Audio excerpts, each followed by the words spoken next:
Let me start with EPF's dividend announcement for 2022. What I intend to do is to cover three main topics. In section 1, we talk about 2022 overall performance, the key priorities that EPF sets, the key focus that it was going to do, and how have we done on that line. And I think this is important because you must look at EPF in its overall mandate and looking that we achieve the mandate, not just on an investment position. Then we'll talk a little bit about issues and challenges and the way forward. And finally, I will step into explaining what underpins our dividend for this year. As you all know, 2022 was a very tough year. However, EPF weathered the storm very well. We have 5 core focused things that we look at from an EPF point of view. And for us, probably one of the major items that is a challenge for Malaysia is adequacy and coverage. Yeah? And for us, we've been spending a lot of time trying to address issues around this line. But alhamdulillah, since the reopening of the economy, we've made good progress in these two areas, where now 50% coverage has been achieved for EPF's active members within the labour force, which means for the labour force sector on a formal employee, we cover already 50%. This is a pickup of 700,000 members that have come and joined the EPF scheme, partly coming in from the reopening of the economy, but partly also because we've been much more active recruiting people into our system. Second, focusing about adequacy so that members who stay within EPF, when they get to their golden years, will have enough. And for us, we've been given guidance in terms of what we feel is important in order for people to have, at the very least, basic savings. And at the moment, the basic saving number, despite the heavy withdrawals that have occurred over the last 2 years and a half, has gone up to 30%. Yeah?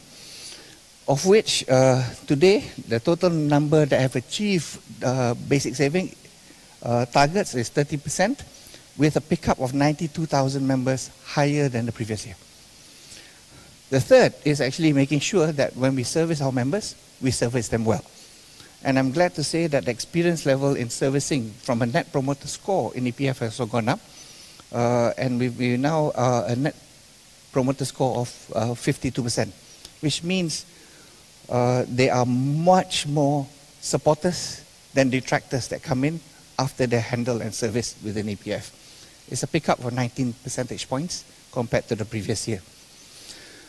On the dividend, on average, on a real dividend basis, which is inflation adjusted, not a nominal raw number, we have also exceeded the targets that we've put, and we are achieving 3.96% above inflation. This is about 1.96% above the base return targets that we look at. And I think Ipsos does a survey on organizations in Malaysia, and I'm glad to say we still retain to be Malaysia's most trusted organization for 2 years running. So I think despite all the difficult challenges, we've been able to deliver against the mandate that we have put out. Important also for EPF is to look in terms of products that we actually do. And when we look at it, as we said earlier, in order to spur people to put more money into their savings, key products were released into the system. And we were able to achieve a lot more people coming in to do voluntary contributions. This means that people come in and top up above their statutory or all their regular deductions that come into the system. And we saw last year an achievement of a pickup of 900,000 more transactions than previous year. Yeah, we achieved a 2.4 million transactions of people coming in to top up and to add more money into their accounts here. Our Simpanan Syariah has also increased in terms of membership. We are now up to 1.5 million people, up by 260,000 or 20% growth. And for the scheme that we've introduced to facilitate the informal sector particularly, to come in and contribute within EPF, which are not mandatory deduction, We've also had an increase of close to now nearly 300,000 of our ISARA members receive incentives from the government that support their needs. In Aisuri, this was actually designed quite some time back to support miskin tegar women-headed households, and we've more or less achieved, based on the list of eligible people, support that has been given to these people in that group. We've also pushed a lot more in terms of voluntary access. So for members who are members of EPF, as you're aware, your deduction is 11% of your pay. But if you go to your employer and tell the employer that you want to put more, there is a mechanism where they're allowed to increase their own personal contribution. And because we've been trying to get people to understand that building a retirement savings is fundamental, last year we saw a pickup of 140,000 people that have increased their voluntary contribution excess rates. So that means instead of 11%, they may be contributing 12, 13, 15, 16, whatever they feel that can add to it. And this is on the back of a lot of effort that EPF puts in to educate employers, to encourage, and also convincing the member himself that they have to take control of their own lives and contribute about increasing that. And this was actually a pickup of nearly 70% from prior year rates. So this is things that we're doing in order to encourage the creation of adequacy within our members in the system. We've also got a suite of packages or products that we push out, and what we're trying to do is to get people to be aware of the product and to sign up to it. So every year we look at how many products does our members actually have. So the rate of conversion now is about 2.23 products per member, and the intention is to make sure that we have educated the member enough that he knows what they have, what we have, and if they want, encourage them to pick it up. That's important by creating all this flexibility. It's important that the member can use what's best for him or her. We've talked about improving continuous experience, and if we look from the Net Promoter Score, I think a lot of it had to do with the ability of EPF to service its member when they transact with EPF and do it within fast, good quality services. Among the services that we create is advisory, because we're concerned that if a member is not aware of the full implication of decisions, they may not be making decisions on the right form. And we are also aware that some members may not have available to them the full suite of information advisory that they need. So within EPF, members can come in to get consultation with respect to retirement planning, how to do this sort of things. And today, we have about 85 officers spread along our 52 locations that we have advisory services, and we encourage members to come in to talk to us. And the whole idea is for us to help build literacy, to help build ownership of people managing their retirements. And we also are trying to change the way that we approach with employers also by providing employee relationship services through our ERS officers. This is a slight change from the past. In the past, I think employers were a little bit worried when EPF comes knocking on their door because they say, why are you here? Am I not complying? Or something along that line. What we're doing today is making sure that the employee is looked after. So that means contributions are made and supported in the system, but at the same time introducing things that the employer can do better for the employee, which means that looking at the products that we have to offer, encouraging the employees to avail themselves to opportunities that come on. So a lot of the shifts for EPF is actually becoming much more proactive and member-facing through the employer to get better responses from the member himself. We also participate in generic financial literacy program. Overall, we've done about 191,000 participants that have come through programs that we do. And we are trying to make sure that we can touch our member in a better form. Today, we have 68 physical branches across the nation. We have 15 mobile teams that does outreach for us. And we do a lot on social media networks so that we can service the member irrespective of where they need. This year, we will also be beefing up our mobile teams by adding a lot more facilities whereby we can get to a wider range of Malaysians so that they can come in to participate within the social protection network that we provide. We remain one of the largest pension funds in the world, and today we still have total assets above 1 trillion ringgit. If you compare ourselves, we are probably the Malaysia's largest organization by asset size, the 6th largest retirement fund in Asia, and the 15th largest retirement fund in the world by asset size. But size itself is not only a measure. Not only do we look at yield, but we also look at our efficiency of cost. So for 2022, our cost per AUM, per asset that we actually have, has come down to 22 cents per asset in our book. And the cost to income ratio is also improved along the way.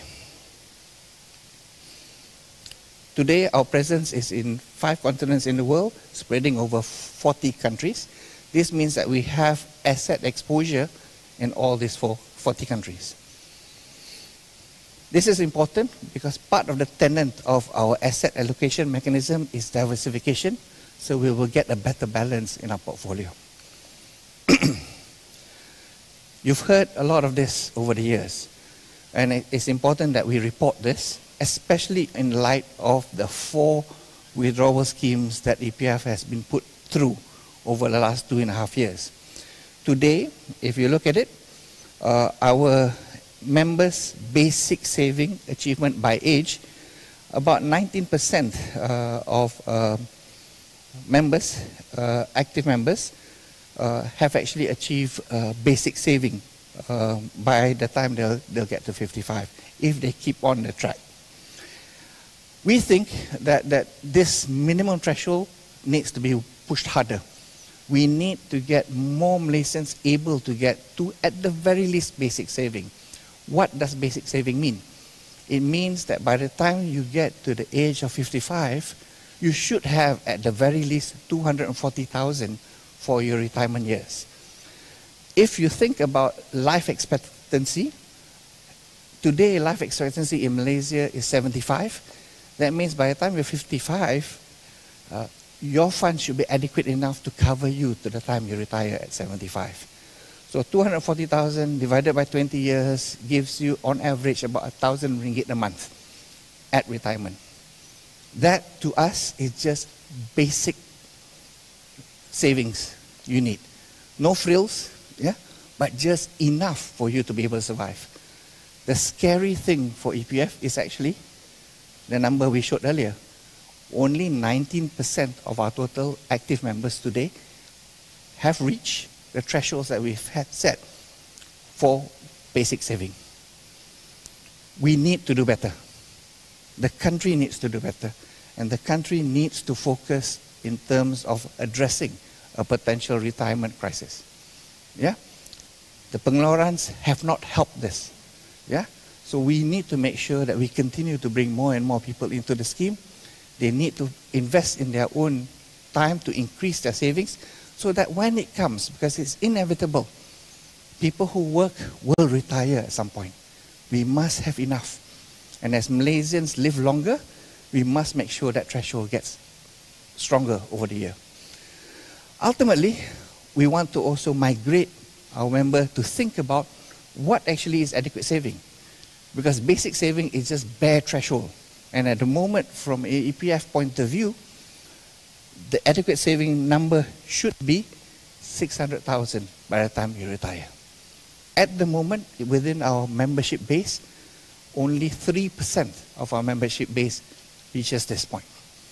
This is a big issue. Malaysia needs to do better. If you look at these things, there's a large distinction between being an active member and an inactive member. The active member have a better chance of actually addressing that. So for us, from an EPF point of view, part of our role is to go out to activate the member, to get them to come along, to make sure they understand the implication of decisions that they take, yeah, and to help solve things for themselves. Not for somebody else, but for themselves. If you look at basic savings, our data tells us that members between the age of 30 to 50 have a better probability of achieving that number. The data tells us because Malaysia has also taken steps to enhance the capacity of Malaysians to get there. One of the biggest steps that Malaysia has been taking is addressing this issue about minimum wage. And EPF is a strong supporter of minimum wage, and we want to encourage movement towards living wage, because that's the underpinning. If you look at EPF's contribution rate at 23 to 24% is actually quite strong from a global perspective.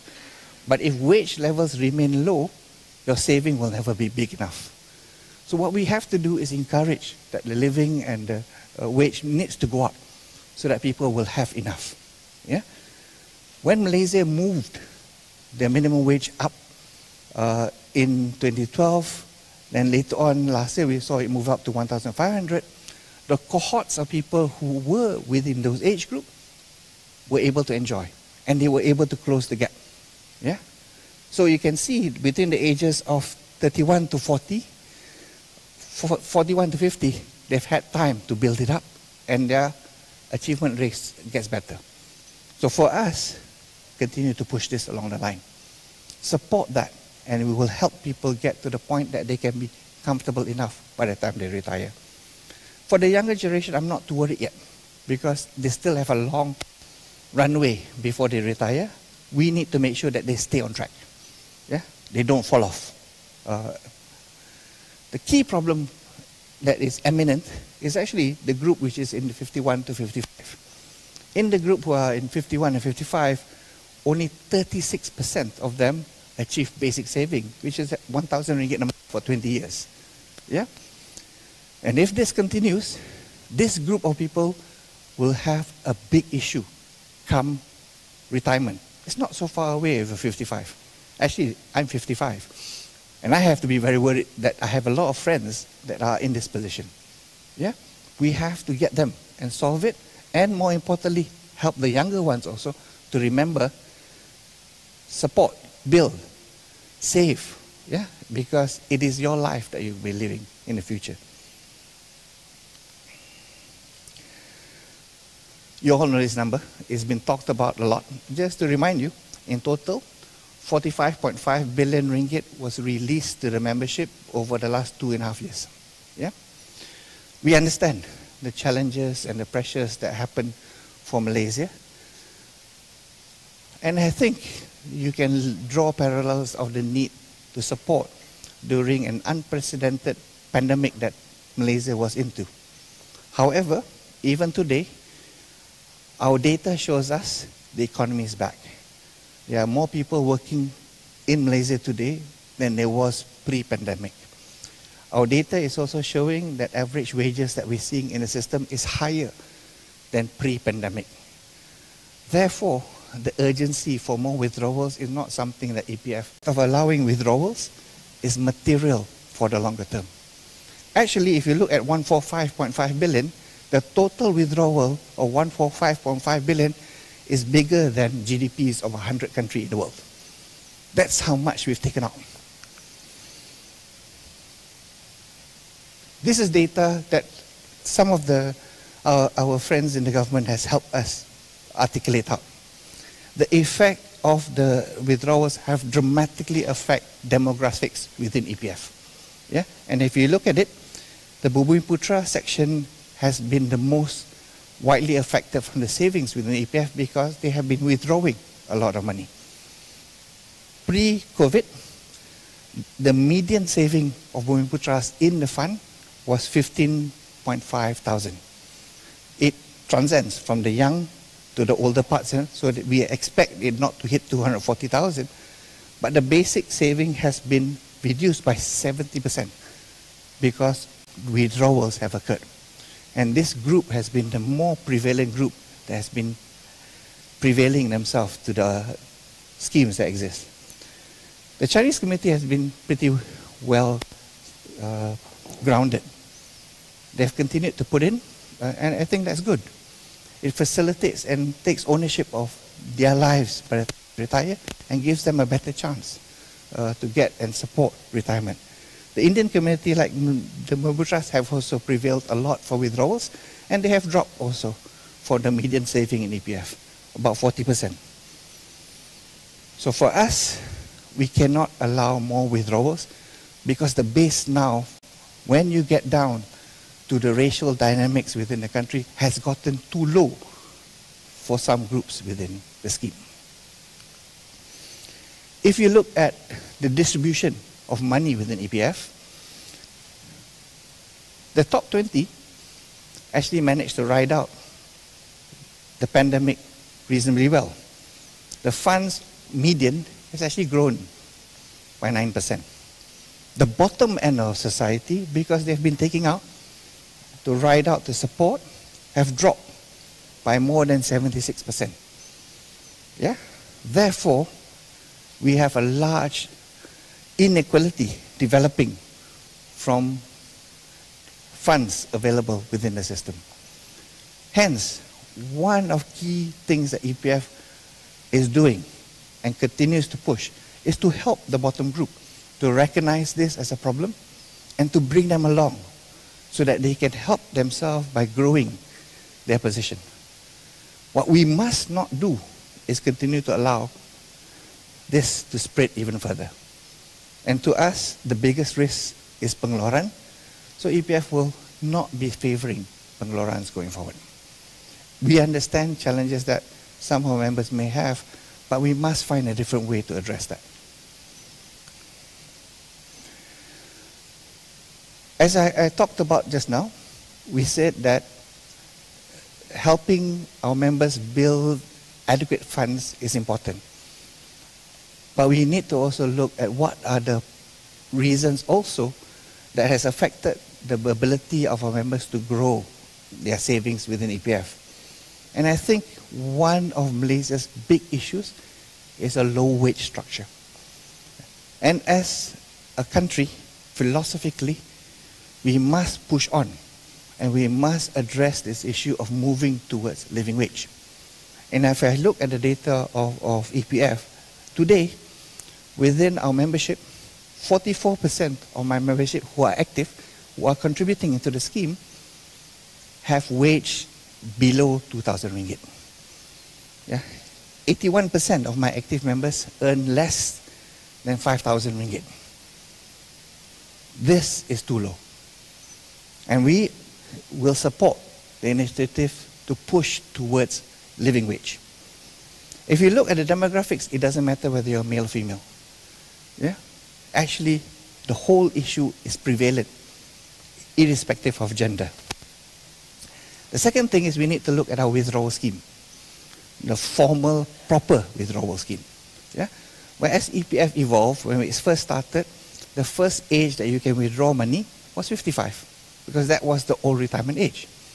But as time progressed, retirement ages got longer, the ability to withdraw at 55 is still there.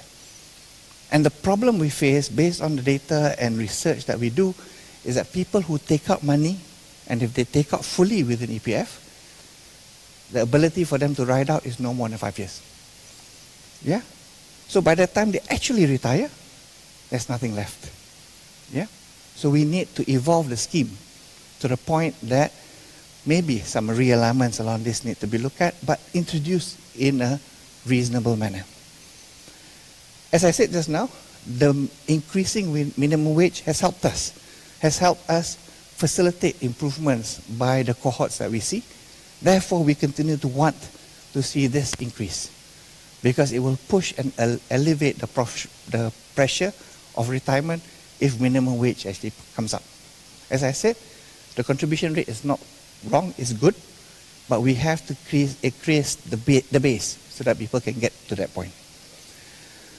In our economy today and in our data, we also see structural challenges. And part of the structural challenges that we're seeing is inconsistent saving. because people pop in and out of employment. And if I look at the data, about 1.2 million of our active members have not contributed for the last 3 months because the nature of their job pushes them in and out.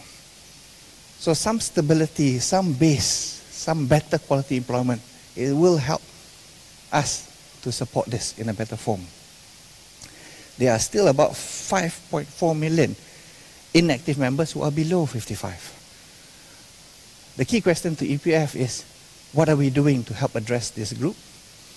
But more importantly for us is actually, do we understand enough of this 5.4 million that we know how far they are? Are they really bad, or have they built their own saving elsewhere?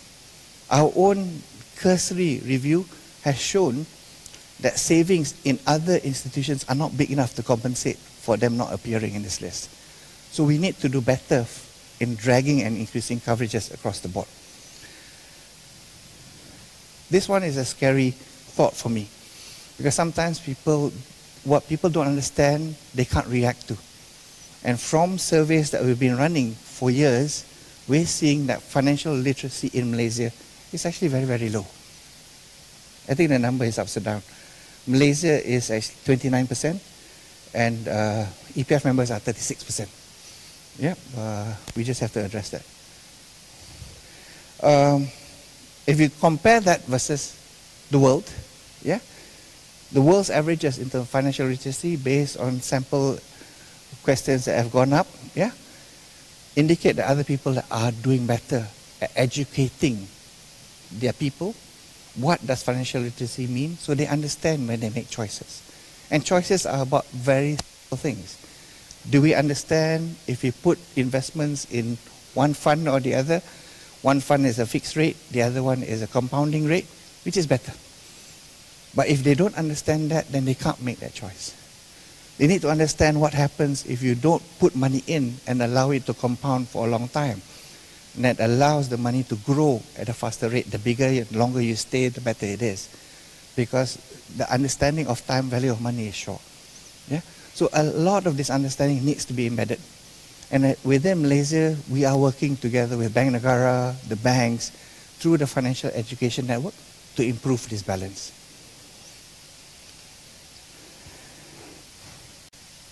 Today, I think this issue is well known. Yeah? Even if you achieve minimum wage, our data indicates that it's still a big gap towards living wage. Yeah? EPF has been doing a lot of research on what does it take for people to live in particular locations, and we are releasing those data through our Belanjawan Ku app. So it will indicate to a person what we believe is the bare minimum for expenses. Yeah? If you take for an individual counting on public transport and doesn't have a car, the bare minimum that you need is 1,930. But if your gaji is also 1,930, you deduct tax, you deduct EPF, you're going to get less. So you have to gross that number up to get to this net number. That number is still very far away from minimum wage. We need to push living wage to address towards adequacy. Data that points out from National Minimum Savings, living wage data for Bank Negara shows that's a big gap. Yeah? So I think this is the biggest push that needs to happen within the country. Issues, challenges, and the way forward. 3 things affect EPF. Firstly, we are in an aging nation phenomena. We need to understand the implication and then take proactive decisions because of that. And we'll explain a little bit what does it mean by aging nation. Second, within the economy itself, the economy is moving a lot more into informality. When people drop into the informal sector, they drop out of our scheme. Because at the moment, our scheme caters very well for the formal sector. We have mandatory deduction. The informal sector actually has to address it through a voluntary mechanism. We need to improve and tighten the scheme. And thirdly, we live in a very unpredictable, volatile, and challenging world. And whatever happens on the global side has massive ramifications everywhere. This is some basic statistics that we see. In 2020, for every one elderly, there are 6 working adults. Because our fertility rates are dropping and life expectancy is getting longer, we are getting to the point that the phenomena is the bell curve of people being supported by working population is dropping. Yeah? Malaysia's fertility rate is actually 1.7. We are not replacing the young generation. Ages are getting longer, and average ages are getting longer. In 1950, the average life expectancy was 60. So when you have a scheme like EPF, when you let people retire at 55, you allow them to take out, the amount of period that they have to support is very short. 5 years, if you're a bit longer, maybe you get to 5 more on top of that, but the savings is okay. But today, the average life expectancy within Malaysia is 75. Yeah? We allow withdrawals at 55. That's a 20 lifespan. That's why in our average basic saving, we anchor it to a 20-year base. So the bare minimum is 1,000 ringgit per month for 20 years, which gives you 240,000. Yeah? We have to address that also. Yeah? Because the funds that you need to put aside needs to be big enough to carry you for a longer life. If you look at the rate of aging, we are the second fastest aging nation in Asia. Because fertility rates are dropping, yeah, people are living longer. So the age dynamics move that way. We're second only to South Korea. That's scary because at the moment the economy has not evolved fast enough that our people are rich enough to survive support for the long term. And we know the consequence of what happens to you when you're aged and you don't have enough. Yeah? The aged have more challenges than the young.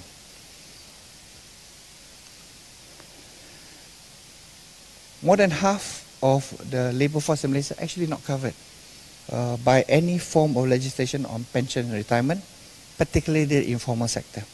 Today, out of the labour force of 16.7 million, EPF has 7.8 million active members. This means people who contribute to EPF at least once a year. Yeah? 1.6 million get covered by the government through the civil service pension scheme. So these 9.4 million have some form of retirement savings put aside. The balance of society have to look after themselves. Yeah? And the key challenge for any maturing and mature economy is to actually make sure your net is good enough that you cover more and more people to some form of protection. And for us today, in the formal sector already, we already have 2.8 million workers that don't have coverage. This includes people who are on contract for service, people who are interns, protégés, and also foreign workers. Yeah? So they don't have a mechanism that mandates for retirement savings to be provided for this group. People in the informal sector, as I said earlier, are growing in nature. And today, there are 0.3 million in the agricultural field and about 3.6 million who are in the non-agri field, which includes own business people, which includes unpaid family workers, and people that we're all familiar with, people who work in gig economies. Yeah? They have now no protection provided under any formal scheme that Malaysia has. So EPF over the years have been evolving to catch them.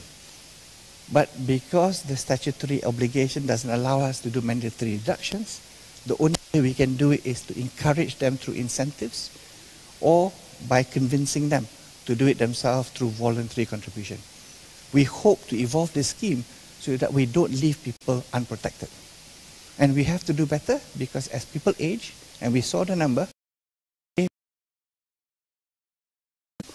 one elderly to every 2 workers.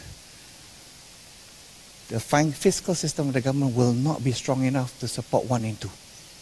So people must take ownership of their own retirement and must put aside for their retirement. Therefore, as a country, we must help these people come into the schemes so that they can build their own retirement funds. This is to anchor what we're seeing in data. You will get a copy of the slides. And when we stack against how we compare globally, we don't stack as favorably. So we have to do a lot in order to mature our schemes to address the retirement challenges.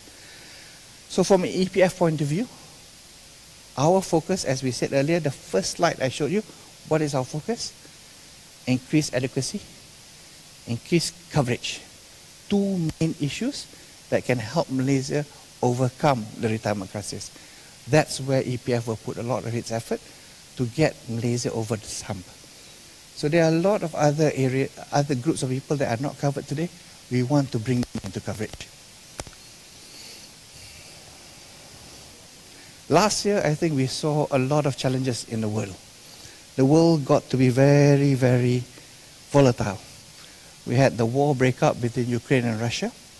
We saw the knock-on effect of the Ukraine war in terms of inflation. We saw tensions between China and the US. And these are very, very challenging times. Whenever these major things happen, of course, they will have impact from the country, from an inflationary position, from a growth position, and also for EPF from the markets that it has to be investing in. So how we manage this is going to be a very, very big thing. Markets have been very, very challenging also.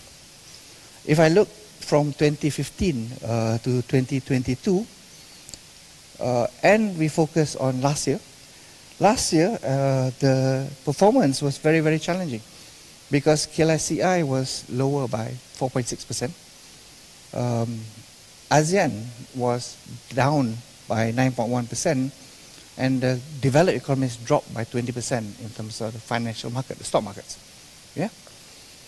But if you drag the data back till 2015, you'll see volatility is okay if your trajectory grows. Yeah? And we've seen that in the global world, the line for KLCI is flat. Yeah? It has not grown since 2015. Yeah? And it is challenging when you invest in this sector. So the segments must go into individual companies within the sector to find the growth markets that we can improve the portfolio. Whether we like it or not, in our design of our portfolio, we must have some portion of our portfolio allocated to Malaysia. Yeah? So managing against this is among the key challenges my investment team will have to manage through. We've seen challenges in interest rates, and actually in the last 2 years, the interest rates have moved very strongly upwards. Yeah? For people who invest in fixed income, yeah, the challenge is because if you bought a fixed income paper at a lower rate, yeah, and interest rates go up, your paper is less attractive. So if you were to sell it, you have to sell it at a cheaper price to encourage people to buy. Yeah? And whenever this moves this way, the ability to realize capital gains drop. Yeah? So the last 2 years has been very challenging for our fixed income boys because they live in a world that less opportunity capital gains in fixed income. However, the good thing is, as EPF, we are a long-term fund. We can buy fixed income, hold to maturity, if we like the rate. And we just earn the interest along the year. So the portfolio that we have designed includes the balancing act in terms of leaving a small amount to allow capital gains to be realized, and a bigger portion over long term because a fixed income acts as a hedge for us. It's capital protection and a mechanism while earning yields. If you look at currencies, yes, it's been volatile. Despite all the noise we hear everywhere, actually Malaysia doesn't fare that badly from the currency point of view. Yes, individually we rasa, but against all the other currencies, we're in the pack. Yeah? Actually, the problem is US dollar has gotten very stronger. Yeah? And it's affected all countries in the world. But that sort of volatility also needs to be managed within an investment area. And if you look at pension funds globally, it's been gloomy. All pension funds on a global basis have really struggled last year. And a lot of them actually realized losses for the first time in many years because the market turned quite dramatically. I hope I'll tell you better news than this when I get to my dividend. Yeah, but this is what the landscape is. It's been very difficult. Yeah, because the whole market has a hard time to manage and generate income when the stock market is down 20%. When the fixed income market is also rising interest rates and they cannot realize capital gain. It remains still a going concern. Yeah? Because the challenges that we have on inflation has not gone away. Central banks are still trying to address the inflationary costs and still are holding interest rate higher so that they can contain inflation in a better form. Economic uncertainty still resides. We still have talks about recession going across the world. Yeah? Monetary tightening continues to go into place. But more importantly, geopolitical risk has grown quite dramatically. And whenever we have dislocations because of geopolitical risk, it filters back. I think last year taught us that what happens in other countries actually come back to Malaysia. Yeah? It's not been that way for a long time. But when the Russia-Ukraine war hit, yeah, it affected supply chains. Food costs went up. Fuel costs went up. And it's actually pervading quite strongly within the world today. Yeah? It's not a unique Malaysia issue. It is a global challenge that needs to be managed. Second, when we look today, there's still a lot of noise around US, China. So we in EPF needs to think through how we manage and navigate along the way, yeah, and be able to address issues that come up because of potential trade wars that occur along that line. Our priorities remain consistent. Accelerating coverage and expansion of workers and adults of working age remain a core priority to EPF. Because as I said to you earlier, we don't have enough coverage in the country. There are a lot of people within the formal sector that don't get covered, and there are still a lot of people in the informal sector that get dropped out. We need to bring them on. If we solve this issue, we help the country prepare for retirement. If we don't, the burden goes back to the country to address. Adequacy. We need to talk about this, and I talk a lot about helping the country by driving living wage into the system. Because we believe living wage will help us a lot by ensuring fair payments within the system, but importantly increases the base that we can take on to help build retirement bases. Third, very soft agenda, but very hard agenda. We need to get financial literacy up in this country. People need to understand decisions that they take and translate it into things that are commonsensical, yeah, and they do it day to day. Yeah. If we don't increase financial literacy, the temptation to do decisions that don't help you in the long term will come up. And Malaysia's financial literacy is very, very low. We need to also enhance the EPF scheme so that we can balance. Like I said, that today we have a challenge because people can withdraw at 55, but they don't retire to 60. And our data indicates most people who withdraw spend it all in 5 years. So by the time they get to the end, although we have our account mass that allows people to lock up the last 5 years' income, but there's not enough compounding effect if you only save for 5 years. Yeah? So maybe our scheme needs to evolve a little bit more also. Third is, the fifth is managing stakeholders, because effectively this problem cannot be solved by EPF alone. We have to bring all the facets of. This is why you're here today. How did we do in 2022 after the long opening, right? Overall, our asset under management remains pretty stable despite the large withdrawal. At the end of last year, we still have 1.003 trillion ringgit as our asset base. Yeah? And if you look at how we deploy that asset, 36% of our asset base is actually deployed from a global investment base, 16% through external fund managers, which we employ other people to look after our money, and quite an amount of that external fund manager are locally deployed.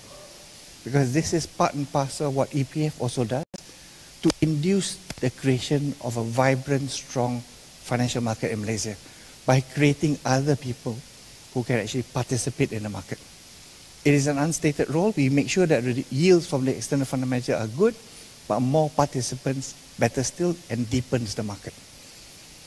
And at the moment, about 40% of our asset base is actually in Sharia-compliant investments. Liquidity, despite the 145 billion going out, still remains intact.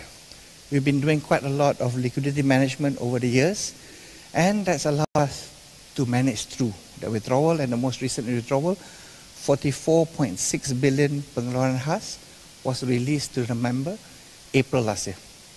That's not a small sum. And it was a challenge for the team to manage, but we managed it. Yeah.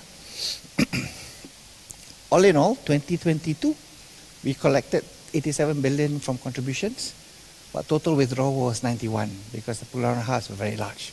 Yeah. Net, it was the year that we had a reduction in net contribution into EPF because triggered by the 44.6 billion. However, despite these challenges, liquidity is managed well in EPF. That's important because sometimes people wonder, right, what's happened after 45.5 billion has left the system. I'm here to tell you, it's okay, we managed. But there are consequences of managing this because whenever you have large monies going out of the system, EPF will have to prepare for it. So for example, in order to prepare for 44.6 billion that's going out, I may not have been able to take opportunity when opportunity is presented.